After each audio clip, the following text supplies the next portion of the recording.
Hello everyone, welcome to season 3 of Audiobookish. My name's Fahed Rahman. I'm joined by Poppy Knight. Hello. Audiobookish is a podcast where we discuss and review audiobooks, and in this episode we're going to be listing in no particular order our favourite audiobooks of 2021. So I think it's quite a good year for audiobooks overall in 2021. I think just in terms of the quality of the audiobooks that I certainly listened to and that were released, and as well as kind of the amount of people just listening to audio as well. Okay, cool. So Poppy, do you want to get started off with like the first, not necessarily your top pick, but kind of the first book that's on your list? Yeah, I think, to be honest, I think I am going to go top pick because I think for me, I do have a clear favourite of the year. Yeah. And it's got to be True Crime Story by Joseph Knox. So that's kind of like my top pick as well. Yeah. I thought it might be on your list. Yeah. So it's you go ahead and you talk about it because it's also on my list as well, but yeah. Oh, okay, cool. I'll give it a bit of an introduction then. And partly, I guess, to start it off, a massive thanks to you because firstly, if it weren't for you kind of chatting with the person from Penguin, that meant that we ended up getting codes for copies for this, I wouldn't have listened to it. And then even so, when we had the kind of list of ones to look for, I was wary of it. And if it weren't for you pushing it forward, I wouldn't have listened to it either. So huge thanks for that because it is incredible. So True Crime Story is fiction, and that was the main thing that was putting me off. I'm not massively big on, true crime podcast documentaries, that kind of thing. But this is a really meta text that claims to be true when it isn't, which I love. I've read a few like that before, and this one does it so well. It's sort of written as Joseph Knox, the author, is kind of continued the work of a woman called Evelyn, who's been researching a unsolved case of a missing girl. And she's been doing a ton of research. She's been doing interviews with the people that knew the victim. And it's a mix of transcripts from those interviews, email correspondence between her and Joseph, and some of his own musings on it in there as well. And throughout this, you're taken on not just an amazing, mystery crime story, if you're into kind of your detective stories, that kind of thing, not just amazing of that, but also such a social commentary on so many different issues. You meet some absolutely amazing characters, and all the way through it interrogates what is truth and what is true, and how do we believe people and how do we believe things. And it's just fantastic. Yeah, I think it's one of those things where I can't believe that this was a book first, because it works so well as an audio production. Yes. I would say it's semi-full cast production, so each character that's being interviewed in the book, their interviews are narrated by separate characters.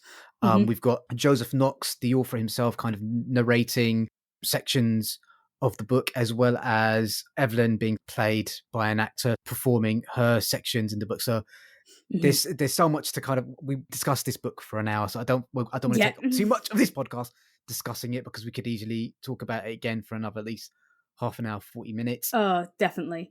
And I definitely want to follow on from that, because I do think it is an amazingly written book regardless. Yeah. And I think if you did decide to read the written word, you would also pick up so many amazing things from it.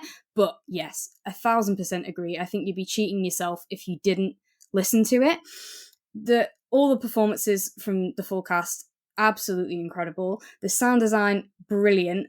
The sound from the transcripts, which in audio are now the tapes, and there's a sort of intentional light crackle where you can kind of tell it's a handheld recorder kind of thing. Yeah. And it's not a studio room, and it's amazing. It's not in any way kind of distracting, takes you out of the story kind of quality thing. It's fully immerses you in the story because it really reflects what they would sound like. And we talked about stuff like email noises and things. It's just absolutely flawless. And yeah, really, really, definitely, as well as being an amazing story, as audio, this is one of the reasons why it is my top pick, because it really does show how amazing audio can be. Yeah, I just kind of like, we've reviewed a fair few books last year, and Mm-hmm. there were very few of them where I felt the need to kind of like WhatsApp Poppy about certain sections that I just listened to. You can go to the episode Yeah, yeah. where we reviewed it. It is, yeah, for me, it was by far and away the best book I listened to last year, and kind of well done, Penguin Random Mm-hmm. House Audio, for producing it.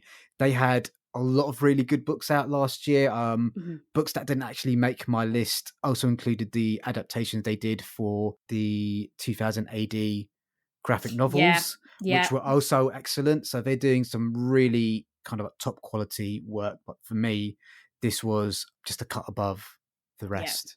Definitely agree. And yeah, similarly, Slain is kind of on my, oh, it nearly made the list kind of thing, because Yeah. it was fantastic and incredible, and I really loved it. And to be fair, maybe it should make my list. But again, we've done an episode on that, so guys, Yeah. go listen to the episode on Yeah. Slain and hear how much we loved it. And then yeah, equally with this. With this, I think hopefully we've sold it to you enough with this little summary. And if we have, go listen to it first, and then go and listen to our episode, because we tried to be quite good with the spoilies and Yeah. not do any for this one, but you'll get more from our discussion, I think, if you've already listened to it. And then Yes. let us know what you thought about what we said, Yeah. because I'll happily talk about this book over and over again. Yeah. So, okay, so that's kind of true crime story crossed off my list.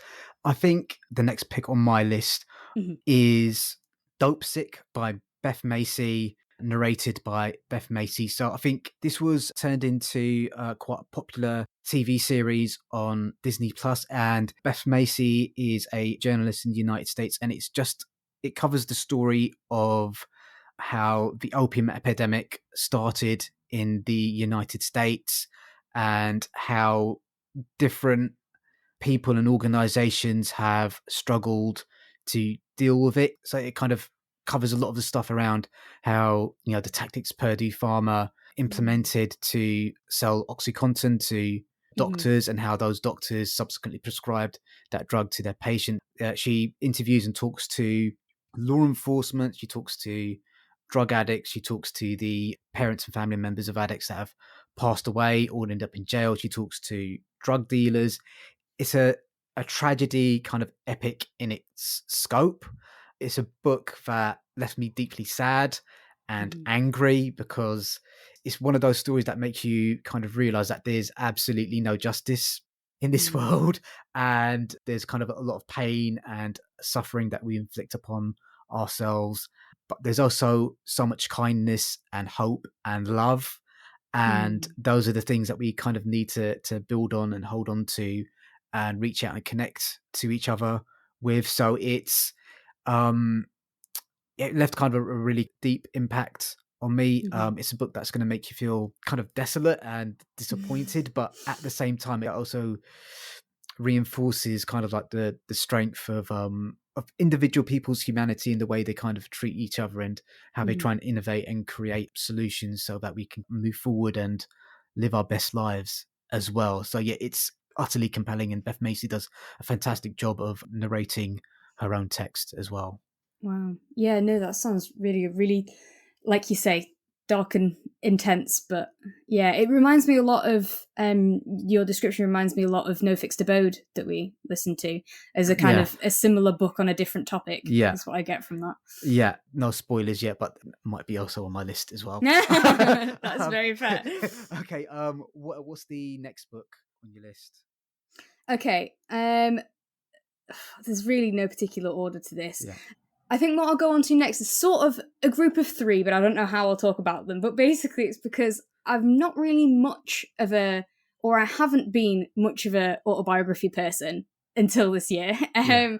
We've spoken before about how I really love Trevor Noah's autobiography, Yeah. Born a Crime, but I don't really listen to that many. And then this year, well, last year, I started with an autobiography, and listened to an autobiography in the middle, and finished the year with listening to an autobiography. So clearly something clicked. And I mean, there have been so many amazing ones, published this year, and a lot that I have on my, to be read or to be listened to, especially, has been just like almost all amazing comedians on the British circuit at the moment have had autobiographies out, and I'm really excited about almost all of them. So, keeping on the comedian theme, then we'll go with the one that I started in the middle of the year. So that was Cat Candid by Gina Yashere. And this is one where I'd just seen it about, and I recognised her face. I've seen her on stuff like Live at the Apollo, Mock the Week, that kind of thing, and always really enjoyed whatever she did. She's not one of the comedians that I've followed the most recently, though I kind of learnt through listening to her book that's probably because she's so based in the States now. Yeah. As to why I don't follow her as closely as kind of some other comedians and stuff. But like I say, I'd always found her really, really funny whenever I had seen her on TV. So I saw this and was like, oh yeah, I'll listen to that. And her book is absolutely amazing. So she narrates it herself. I also really love how, so when she's plugging it on like social media and stuff, the fact that she's got a book out, because obviously, plug it, definitely. I love that she always puts audio first. She says, buy the book in audio, read by me. And then also says, and, in paperback or whatever. I can't remember the exact quote that she uses, but that makes me really happy that she's put the audio first. And she reads it so well. She has a very distinctive voice, and she puts so much emotion and performance into it. It's fantastic.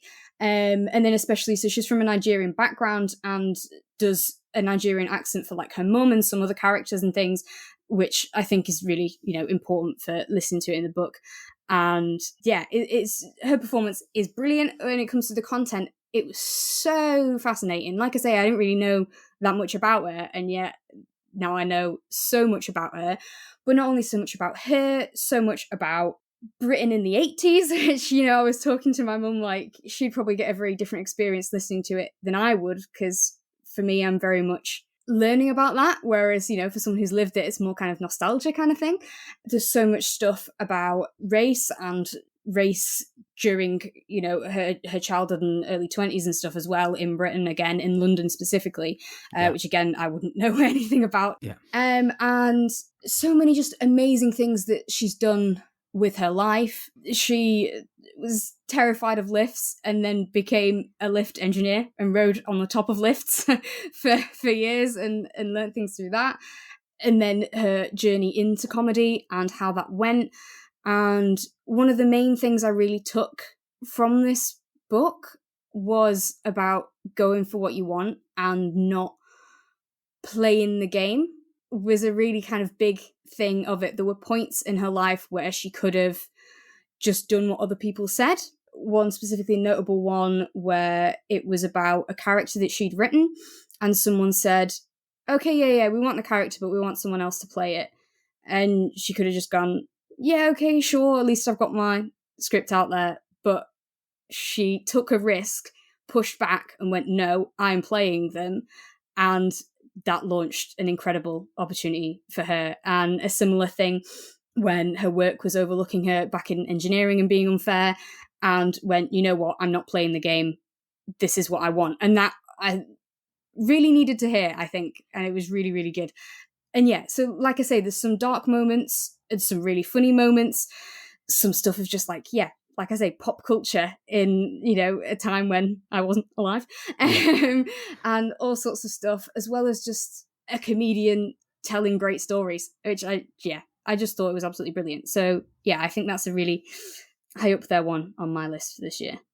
Okay, that's fascinating, kind of coming to a new genre and kind of listening to a lot. I've always find that quite exciting when you discover a new genre and a new author and you kind of go on like a spree of like reading that, and it's really kind of energizing. And I'm really glad that you kind of got into listening to books in that genre, because it's good.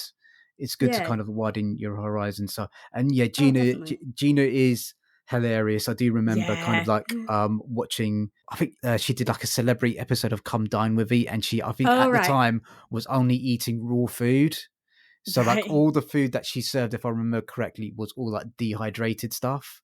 Okay. Which I thought was like quite funny. But yeah, she's a big personality. Oh, definitely. As well. So I think my next book, I think kind of sort of fits into kind of what you were just talking about there. Okay. It's Effortless by Greg McCown.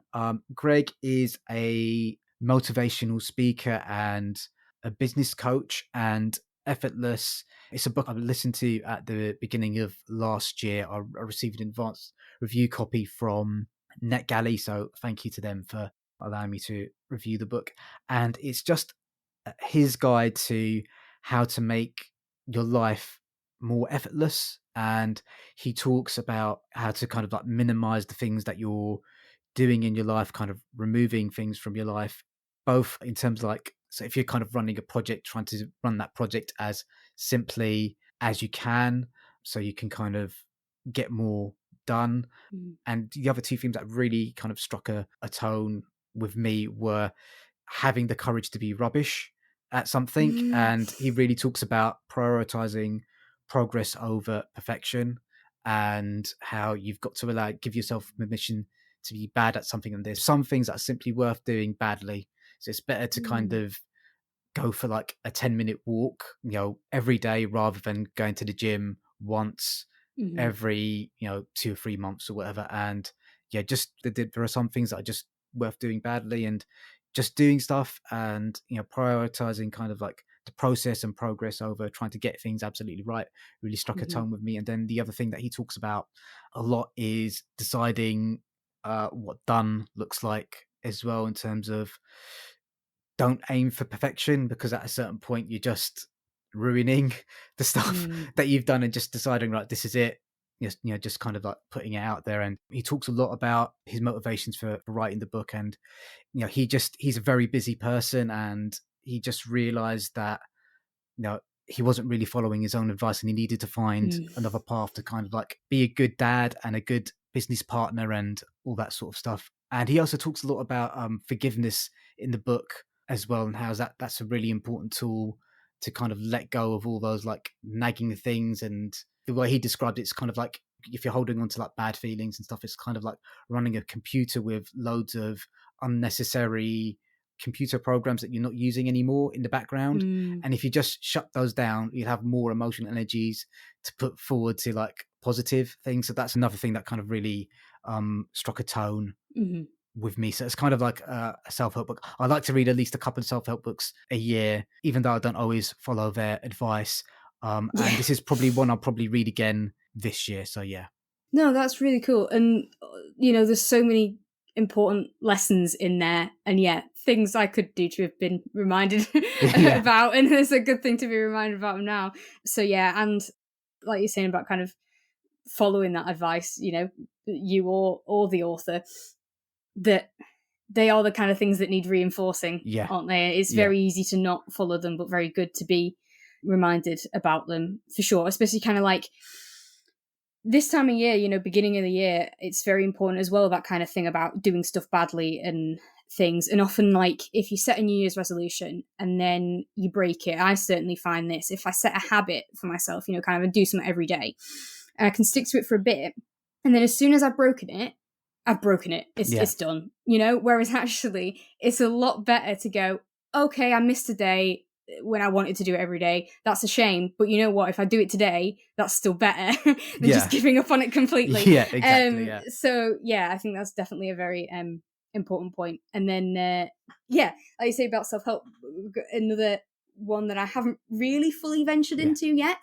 I work on a lot of self-help and lifestyle books actually on our lists at work, so I should get more into the genre, I think, really.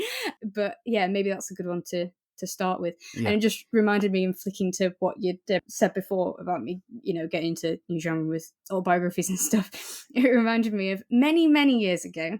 I was upper end of high school, I think, when I made this comment to a friend of mine, where I said, if it's not fiction, it's not a book, or something like that. Because that was my thought process for a long time. And then kind of had my eyes open to some good non-fiction stuff in a variety of contexts, even like textbooks.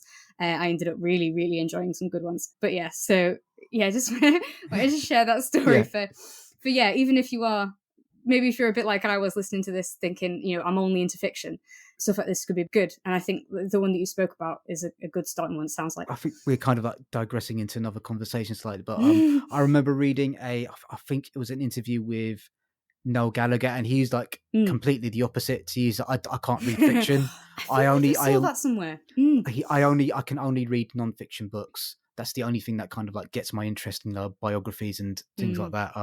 Like my older brother, for example, he reads very little fiction, but he devours history books. So it's kind of really interesting how like different people are attracted to kind of different things. But yeah, for sure. And how your taste can change and stuff like that is yeah. good. And even if it pops up on your Facebook memories that you said that to a friend however many years ago, you don't have to worry that you don't stick by it anymore. So yeah, I'm pretty sure he tags me in it every year when it comes up on his memories. But it's quite funny. So yes, on that topic then, so the one I started the year with, again mentioned on one episode but we didn't do a full talk about, was Wishful Drinking by Carrie Fisher. Oh, I've downloaded that from my library, but I didn't listen to it in time. So I need to Well, I recommend. And this is a bit of a cheeky one because this isn't really an audiobook of 2021, so I'll maybe do it a bit quicker. But given that I was talking about me getting into autobiographies this year, I thought I should mention it. And to be fair, if you're listening to it, let's do a full episode on it at some point. So everyone stay tuned for that. We'll do that at some point. So just, as a brief kind of introduction thing to it, as I say, a year ago when I listened to it, I'm pretty sure I downloaded it. It was either the 1st or the 2nd of January. So very much summing up my 2021 of audiobooks. And it was really, really good. It's a real mishmash. It's her talking about her life of basically being in fame, you know, from famous parents to then being famous from quite young, obviously in the massive Goliath that is Star Wars, to then just be at the height of fame forever, and kind of weird things of dolls of yourself being sold and all sorts of stuff, and the negative sides of fame and of her life and the positive sides of fame in her life.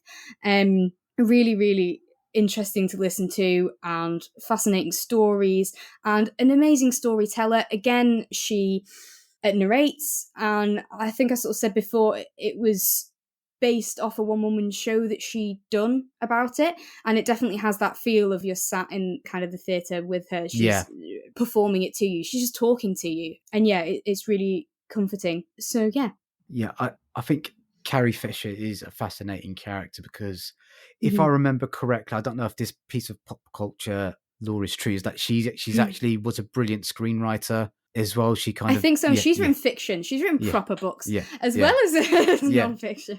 So I probably do need to. I've downloaded it a couple of times from the library, but I've run out of time. Let's definitely do that as a future episode at some point. Awesome. Stay tuned, folks. Okay, so the next book on my list is The Benefits of Being an Octopus by Anne Braden, narrated by Amy Melissa Bentley, and it's I'd say middle grade fiction book. It's about Zoe, who's very much a poor working class girl. She's a bit of an outcast at school. She lives at home with her stepfather, her mother, and a younger brother, and kind of her half brother. And it's a story that covers a lot of different themes. So just kind of a trigger warning, I think, that needs to go with this book. It does talk about domestic abuse. It talks about themes of bullying. And it's one of those books where I had to kind of like stop listening to it for a bit because I was afraid something bad was going to happen to the character. So as long as you stop listening, that, the bad thing might not have happened. It doesn't happen. So, it doesn't happen because I haven't listened to it yet. Very much the Joey Tribbiani putting the book in the freezer type mentality. Zoe, I just fell in love with her character. She was so vulnerable and wanting to be liked by people, and just that sense of wanting to be included in stuff but feeling like an outsider is something that I definitely can relate to. So just kind of like her need for longing to kind of like her schoolmates. She's got a really good friend who they fall out, and I felt really sad when they fell out, and it's just kind of like one of those things where you just want everything to kind of work out for her. So it's a brilliant book.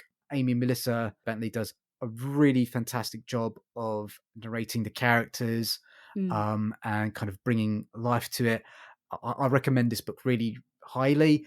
I don't really usually read a lot of like middle grade Mm. fiction books, but this is just one that I saw available on Libby, and I thought, oh, I might as well give that a go. So yeah, that's my recommendation for that one. Awesome, that sounds really good. I think I'll have to add that one to my list as Yes. well, especially because, middle grade fiction is probably one of my staple genres. So, Yeah. yeah, go nice in that. No, that sounds really good. Okay, so I believe it's your next My book. turn. Yeah. Well, I'll close off the autobiographies then. The way I closed off my year was listening to The Storyteller by Dave Grohl. So I'm hoping everyone will know this, but Yeah. Dave Grohl is the frontman for Foo Fighters, as well as having been the drummer for Nirvana and is the drummer for Them Crooked Vultures. So yeah, and the Foo Fighters have genuinely people might find this cringe, but I'm saying this in all truthfulness, not in a cliche way, have genuinely had such an impact on my life. People that I have bonded with and at times become extremely close friends with, genuinely over the fact that we like this band. And their music has led me to other bands, and kind of my taste in rock music is, a big part of my identity, not gonna lie. I know you can say it's not a personality, but it does influence a lot of me, a lot of what I think is me. And so yeah, in people wise, in that wise, in just so many respects, the Foo Fighters have had a really big impact on my life. And yeah, I'm really not one of those people that feels the need to learn everything about every band member of every band and that kind of thing, that a lot of people will say you're a fake fan if you don't know kind of stuff. I've just not really been that bothered. So again, despite all this, I didn't actually know all that much about Dave Grohl. But it has been really, really amazing to listen to him tell me, again, he narrates, him tell me just amazing stories from his life, all the way, childhood through to really quite recent stuff. So many stories. It's a book about family, largely. There's so much about family, predominantly about his mum, about his daughters, and also him as a father with his daughters. That is really, really lovely. And then, of course, loads of stuff about his incredible career in music, how that came about. Again, there was, like with Gina's stuff, there was taking a chance on things that was really important, and kind of how much your life can be shaped by, having the confidence to make that leap. So, yeah, just fascinating, and a really funny, entertaining guy, a really brilliant writer, You've no idea how someone who can write good song lyrics is going to translate to writing a book. But no, fabulous, really good storytelling, and probably hence the title. It was fantastic. It was really good. And also, I especially recommend the audio edition because he has composed and performed little bits of amazing rock music that come up kind of, especially in Wicked. yeah, exactly. Especially, I think the main parts that come up is basically when it's split into parts. So when you get to a new part, not necessarily chapter, but when you get to a new part, you've got a bit of, you get to rock out for a little bit. So that's just amazing. As well as there's a really cute bit where he's talking about teaching his daughter to play drums. And you have some like drum beats that go on in that. There's just kind of a nice little background bit. It's certainly not overly done. There isn't a load of that. But that little bit was really clever. And yeah, the music bits, I'm sorry, I can't get enough of some more Dave Grohl rock music. So yeah, definitely. I find it really fascinating how music can bring people together like that. Because I know a lot of my friends, they've met some of their best mates through a mutual love for a particular band or artist, and stuff like that. So I think this year has been quite a big year for musical biographies as well. So it's and Dave he just seems like a really nice guy. He does. I mean, it sounds like if you're a rock and roll star, you're going to go through some weird and troubling times as well, but he just seems like a really solid bloke. So yes, I'm who did you mention who narrates it? Does he narrate it himself, or does he? He does, yeah. Okay. Yeah, he reads it himself, and it is fabulous. And yeah, it's certainly certainly the impression that he gives off in the stories that he's a really nice guy, and I see that as well. And the stuff about like how much he does prioritize his family and things like moving a show in Australia, mid-Australian tour, so that he could fly back from Australia to the US to take his daughters to a daddy-daughter dance and then fly back to the rescheduled show in Australia, stuff like that. And he spends most of the book fangirling about other musicians. That is most of the book. It's him being like, I can't believe I met this person. And stuff like that. So yeah, it's quite funny, when you listen to celebrity interviews or whatever, and they mark out as fans when they meet other people. So that's always quite nice as well. So I'm going to group these two books together, even though they're completely different, because I kind of talked about them on the podcast before. So it's Witch by Finbar Hawkins, narrated by Gemma Whelan, and The Mermaid of Black Conch by Monique Roffey, narrated by Ben Onwukwe and Vivian Achimapong. My apologies for the pronunciation of their names if I've got that incorrect. So Witch is a really great YA novel about a witch whose mother is kind of murdered and her quest for revenge. I think I talked about this maybe in our first or second episode or one of our catch-up episodes.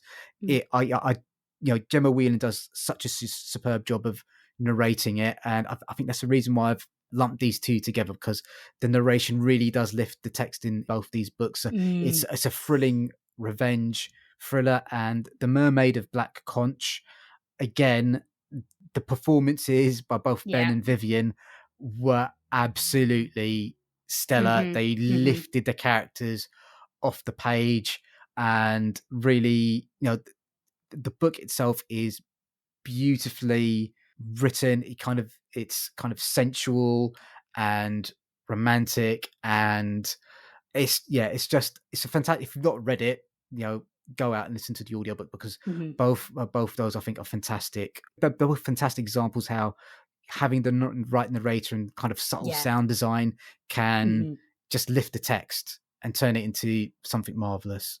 Yeah, completely agree. And Mermaid of Black Conch is also on my list. Really just, had to be spoken about. I thought it was incredible. I fully agree with what you said about the narrators being fantastic and the sounds that were added being fantastic. Little kind of guitar bits, again, some music in there that was fantastic. And I also really loved the story. So this is one where I had seen the book, both in audio and in print, advertised all over the place and kept going, oh yeah, I need to get to that. Oh yeah, I need to get to that. And not doing. And with that kind of thing, you have such a build-up of expectation, don't you? I really thought it would be good. And I was really, really in love, basically, with the original cover. And I'm really quite disappointed that they changed it. They changed it? Oh, okay. Yeah, it's even kind of talked about in the book that it's very much not like a Disney mermaid sort of feel. Yeah, and yet that's what I feel like the new cover is, unfortunately. The mermaid in this is very much, I was going to say monstrous, but kind of like, it's not like, it's not like... it's very much more realistic, I guess. It's less like glamorized and cutesified and all that. It is a woman with a fish tail. Yeah. That's what it is. It's really real in that sense. And a much grittier thing than you have with kind of, Pretty Mermaid thing, which unfortunately, apologies to people working on it, but I do think that's what the new cover does. Whereas the old cover is what grabbed me and what made me go, I want this instantly. And it lived up to all those expectations that I had of it. I think it is fantastic. I haven't listened to it the once so far, but I definitely think I'll be listening to it again multiple times. It's a fantastic story, really gripping, as you say, brilliantly told, really well written. If you want to know more about it, we did a full episode on this one. So have a listen. It's maybe got one of my favourite villains of last year. As well. Yeah. Okay, so I'll mention No Fixed Abode by Maeve McGlenigan. So I think, especially with everything that's going on at the moment, so we're recording this in early January 2022. Mhm. It's kind of still a trash fire at the moment in terms of what this what our government is doing. And so this is, yes, no fixed abode. We did an episode about this. It's a non-fiction book about the homelessness crisis in the UK and how it's basically been manufactured by government policy, and how if there was a political will, this is something, while extremely difficult to tackle, something that we could be doing a much better job as a society, as individuals, as a society, and certainly at the local governmental and national governmental level. And I think it's just kind of reflected really with what's happening with the current government that we're in at the moment, where their priorities kind of are. So maybe this is a little bit kind of, if you're listening to this 20 years in the future, not really understanding. That's Let's quite big hope. ego. Yeah, big ego of me, someone listening to this 20 years in the future. But yeah, it just goes to show, if a government's got the right priorities, things can be tackled a lot better than they are at the moment. So that's another one of my picks as well. No, I think that's a very good call to make. And I mean, I enjoyed I really loved most of the books that we've reviewed Yeah. so far. And yeah, definitely this one. Again, not something I would normally pick up. Yeah. And kind of, as discussed, fun-loving fiction is more more my speed than the kind of thing that makes you realise some of the shittiness of the world. But having said that, I am very glad I listened to it, as I said before. So yeah, definitely a good pick. Yeah. What's the next one on your list? Okay, so again, we have spoken about it, but I think it's worth mentioning, and I'm pretty sure that the final season did come out in 2021, so I'm therefore saying it definitely counts. So this is, of course, Guthrum. Okay, yeah. Oh, were you thinking I was thinking a different one? Yeah, I didn't really. Yeah, okay, good. Yeah. Yeah, it was absolutely just amazing. So radio drama, this was our kind of audiobook-ish audiobook that we did, and yeah, it's so good. So it's based on Icelandic sagas, but rewritten and remodeled, and just really, we go listen to the episode. It's good. I don't know how to summarize it. It's difficult to, I mean, it's about Gundren and how do you it's about okay, how do you summarize it? It's about Gundren. It's like it's a Viking saga that it's based on, and you have all sorts of intertwined things. The lead is female, and you have things about how societal expectations and marriage and things work in that, and certainly at the start of it is very much that kind of thing. It moves into being much more action-based. There is murder and betrayal and sea travel and adventure. And political intrigue and all definitely. this sort of stuff. Yeah. There's so much talk about religion and belief. You have the believers in the old Norse gods. You have the Christians. Invasion of the Christian missionaries into Iceland, and a commentary on what that did, but also a commentary on what belief and faith are, regardless of the deities it is that you're believing in. It is a really interesting part, as well as it being really interesting because it has Norse mythology in there, and how cool that is. Really well written, definitely. Amazingly well performed, and, produced with the sound and things as well. So beautifully paced. We talked about that as well, just as you're listening to it in general, but also the fact that it's split into those 15-minute chunks that either follow on seamlessly without you noticing, or you go, I've only got 15 minutes, but I can still go on an amazing journey in that 15, that feels complete, but also like it's part of a bigger thing. Yeah, just fab. And the fact that it's available for free on BBC Sounds is a big old bonus. So. So I'm really glad that kind of a book that I'd say something that I've introduced you to, you enjoyed so much. That's really nice. For that. I love it. So the last book on my list is Confident Women by Tori Telfer, narrated by Jamie Lamchick, and it's kind of a historical listicle book about women that have carried out confidence tricks in the Mm. world. So there's kind of a long list of women in the book that have either made fame and fortune by basically conning Mhm. people. So it's some of the women sound quite charming and what's the word that I'm kind of looking for? Kind of like lovable rogue type Right, yeah, yeah, people, yeah. and then they're just some of the women are absolutely evil and conniving and awful. So it's just kind of fascinating how societal pressures force women to kind of take paths that don't really allow them to kind of use their full set of skills. The story that I found kind of most fascinating was about a Chinese socialite that basically carried out a massive Ponzi scheme Mm. to basically secure the heart of an Olympic athlete.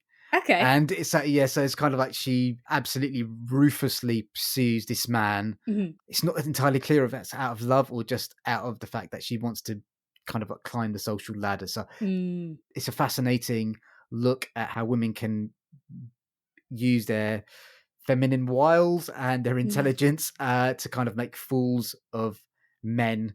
and how that can either come to be to their benefit or detriment Mm. as society judges it. So yeah, so it's a really fun romp through kind of like different historical periods and women's lives.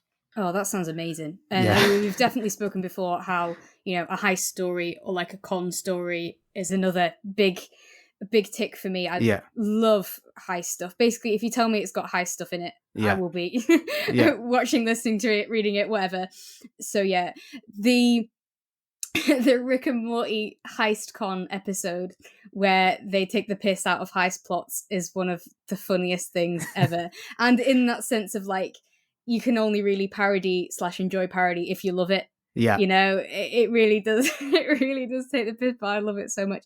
But yeah, and some amazing TV shows and stuff, Hustle, things like that have got amazing female characters in as well, though yeah, they don't get as much of the focus in a lot of mainstream stuff, and Yeah. that sounds like that would be really interesting. Yeah, I mean, some of the women I'd heard of previously because like one of my favorite podcasts is The Dollop, and some of the women mentioned in the book are also mentioned Okay. in The Dollop. I mean, yeah, so if you're kind of interested in American history, some of these characters might be familiar to you already, but yeah, it's fascinating stuff. Oh, that is super cool. And on kind of the non-fiction side, one of my favorite books is Catch Me If You Can, which is a film with Leonardo DiCaprio has been adapted to, but reading the book is really interesting as well. I imagine it must be an audio. I've read it in print, but Yeah. I should have a look at that actually. But I fully recommend that because that is really, really good. And if you do like the film, then definitely read it because it's so interesting as well, seeing like what they've decided to change Oh, okay. from it, because it is very much based on it. So kind of the main thing is counter to what you've said. A lot of the women in his actual life become one woman in the film. Oh, okay. Yeah. Reduced to one woman. But, more just for time constraints or anything like that, I think.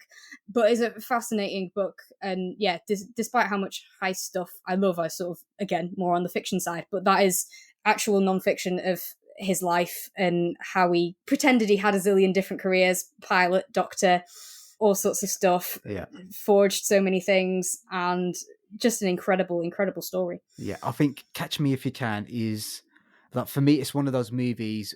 If I catch it on TV at whatever point it's on, I need to kind of finish watching it all Nice, the way yeah, through. it's so good, isn't it? It's such a good film. I love it. I is- got obsessed after I watched it the first time, and yeah, I got the book. I listened to the songs from the musical. I bought them. I got the score book for them. I had I think it must have been either my birthday or my Christmas after we first watched it. Yeah. That basically I had a theme of Catch Me If You Can related stuff. So I'm glad that you also like it. Yeah, I think it's. Is it? We're going well off topic now. Is it a Christmas Yeah, this movie? wasn't 2021 at all. But Is it a Christmas movie? I feel like it's like a Christmas movie. there's a Christmas bit in it. There's certainly in Yeah. the musical, because I've listened to it a lot. If someone wants to make a a film version of the musical, please do, because I'll watch it, because I've never been able to go to the stage thing, and I think it might be a while before sitting in public audiences again feels safe. But and I'd probably want to watch it over and over again. But the score for the musical is brilliant. Okay. And there's definitely a Christmas song in that. Christmas is my favourite time of year, it's called. So I assume there is a Christmas scene in the film, but it has been too long since I watched it. So I might need to go watch that again. Yeah. Okay, cool. So that's all the books on my list. Is there any books left on your list? I do worry about just reeling them all off. And especially, the ones that we've talked about, barring one rather clear exception, I have really enjoyed. So have a look through. If you're wondering for other recommendations, have a look through what we've reviewed, and you're pretty much guaranteed to hit something that we thought was really good. And just one thing I wanted to say, because since us starting this podcast, me starting a job in publishing is super exciting, and in audiobook publishing specifically. And because of obviously how publishing works, we work quite far ahead. So most of the stuff I've worked on did not come out in 2021. So I can't put it on this list. But there is some stuff that I worked on, and one book was The Bears Water Picnic and Other Stories, which is a collection of stories by John Yeoman and Quentin Blake. And that was narrated by Hugh Dennis. And I remember being so excited when we cast Hugh Dennis. And it's one of the first audiobooks that I've actually had something to do with it getting created, and I had a decent amount in this one to do with getting created. Like, I'm not meaning I had a massive impact on it, I'm just meaning I spent a lot of time doing stuff for it. So that one definitely has a special place in my heart for 2021, and Hugh did an amazing job of narrating it. It's got some great sound design in it as well, kind of especially adapting some of Quentin's illustrations into audio. Not the easiest thing to do at all. But it's a really fun listen.